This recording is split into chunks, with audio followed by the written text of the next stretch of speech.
Humans are rational creatures for the most part. There have been plenty of times when common sense went out the window and large groups of people fell prey to panic, paranoia, and mass delusion. A famous example is the Salem witch trials, when an entire town became convinced that witches had infiltrated their community.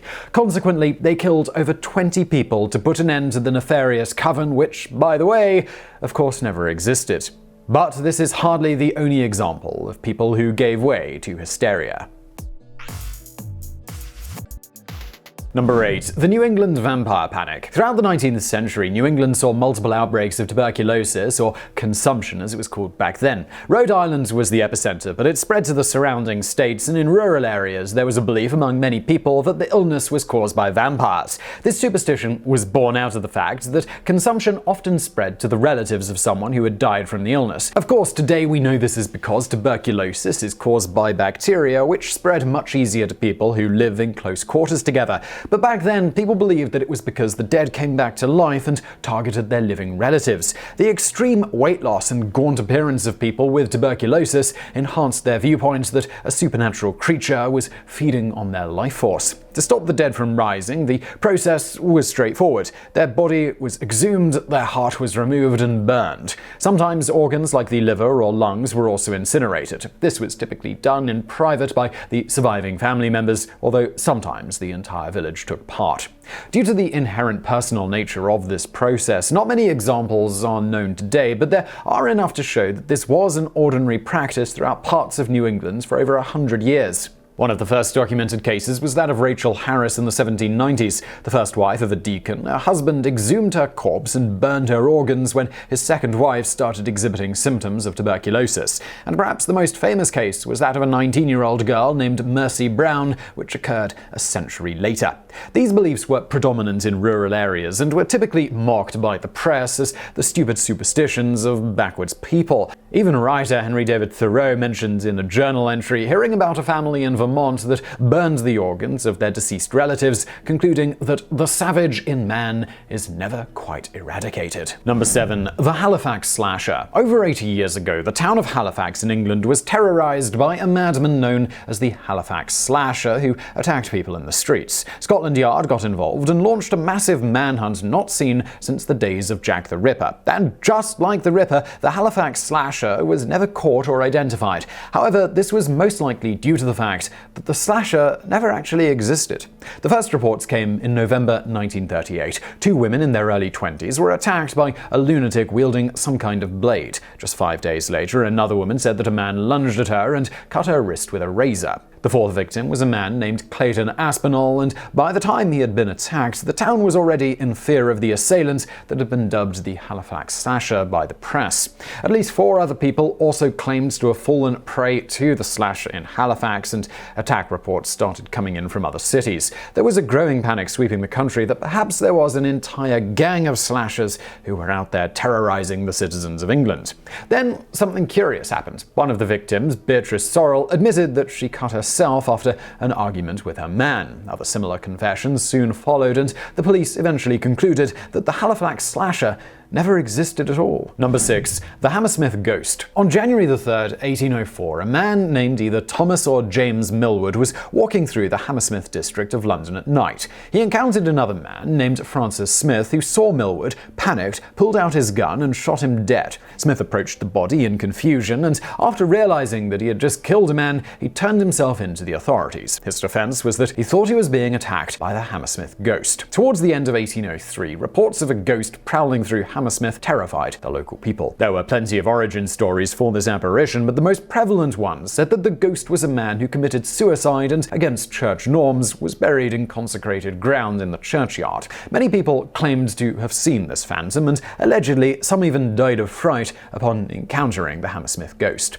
Back to Millward, though. He worked as a bricklayer and was in the habit of wearing white flannel clothes and a white apron on the job. During the trial, his mother-in-law testified that several other people had been frightened when they met Millwood at night, and she advised him to wear a coat to avoid any potential danger. That exact danger she warned against happened when Smith left the pub one night and saw the ghostly figure of Millwood approaching him. Smith was charged with murder, found guilty, and sentenced to death, which was later commuted to 1 year of hard labor. Besides the sheer oddity of his case, it actually ended up setting a precedent in British law regarding whether self-defense applied or not when the person was acting based on a mistaken belief. In other words, was Smith culpable if he genuinely thought he was being attacked by a ghost? As for the actual Hammersmith Ghost, he turned out to be a shoemaker who wanted to scare his apprentice. He never willfully frightened anyone else, though, and certainly didn't scare anyone to death. Those tales were just spread through mass panic. Number 5. The Seattle windshield pitting epidemic. A very bizarre phenomenon was reported throughout Washington state in 1954. People noticed that their windshields were damaged and had holes, pits, and scratches on them, but had no idea what had caused them. The first reported observations seem to have occurred in the city of Bellingham in late March. The phenomenon soon spread to nearby communities like Mount Vernon and Anacortes and started making national headlines when it reached Seattle.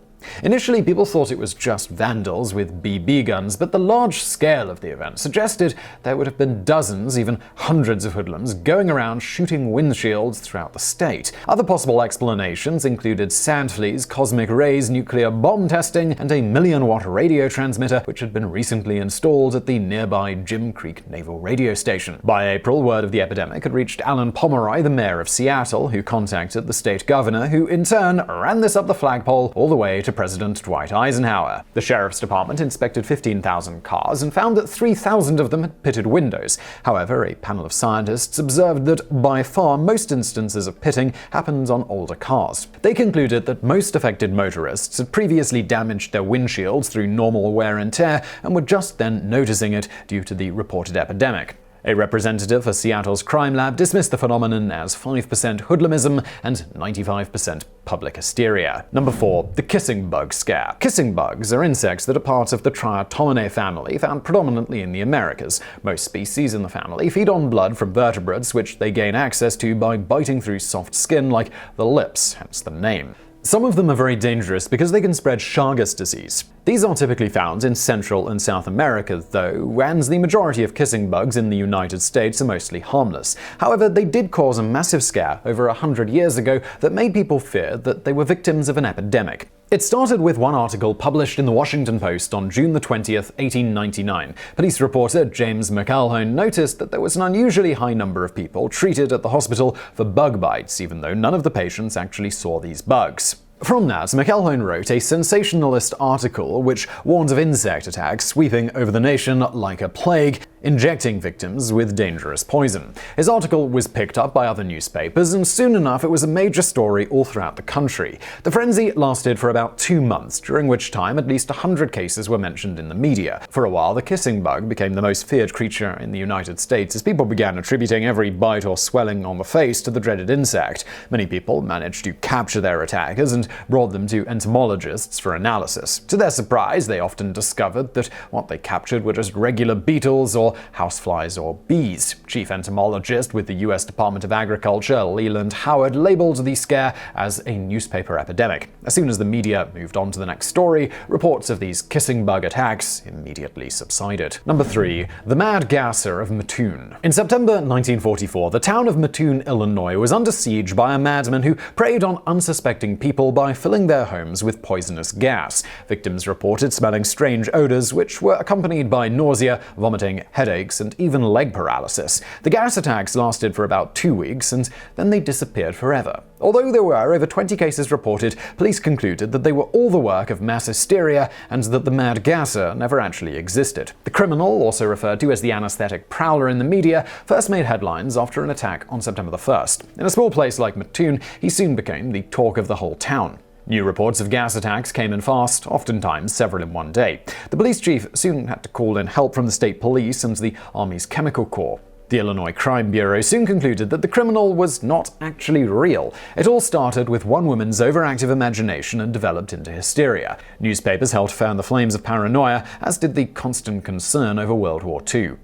Today, the Mad Gasser of Mattoon is taught as a classic example of mass hysteria in college psychology classes. And yet, there are still people who claim he was a real person. One of the suspects was Farley Llewellyn, a local outcast with a genius IQ and a talent for chemistry. Police never looked into him seriously as the person responsible for the gas attacks. Number 2. The Great Fear. The late 18th century was a tumultuous time in France. The revolution, started in 1789, brought down the monarchy and forever changed the history of Europe. Among the chaos, a mass panic emerged known as the Great Fear, or Le Grand Peur in its original French. Rumors of a conspiracy spread, which said that the aristocracy intended to quell any unrest by starving the lower classes to death. In return, many peasants and townspeople banded together and attacked manor houses, driving the lords away from their homes. Consequently, the National Assembly abolished the feudal system in an attempt to stop the uprisings. The exact rumors surrounding this famine plot varied from region to region, but they generally involved large bands of brigands who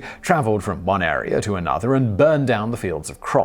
Modern historians suggested that while some raiders may have roamed the countryside, their main goal was to steal and eat the food, not destroy it, and they weren't in any large enough number to pose a serious threat, and were certainly not employed by the aristocracy. Historian Mary Matosian put forward the idea that the mass hysteria was caused by ergot poisoning. This has long been a favorite explanation for many such cases like the Salem witch trials and the number 1 entry on our list, which we're going to get to in a moment. Therefore, it is not surprising that someone would apply it to the Great Fear. Ergot is a group of fungi, the most notorious of all being the Claviceps purpurea, which grows on rye and can contaminate food products made from its grain. People who consume ergot can experience symptoms such as delusions, violent spasms, and hallucinations. Other historians don't think this was the case here, though. They are more inclined to believe the Great Fear was born out of a single rumor which grew exponentially as it spread to more and more towns. Number 1. The Dancing Plague. In 1518, the Holy Roman Empire had a very bizarre problem to deal with in Strasbourg.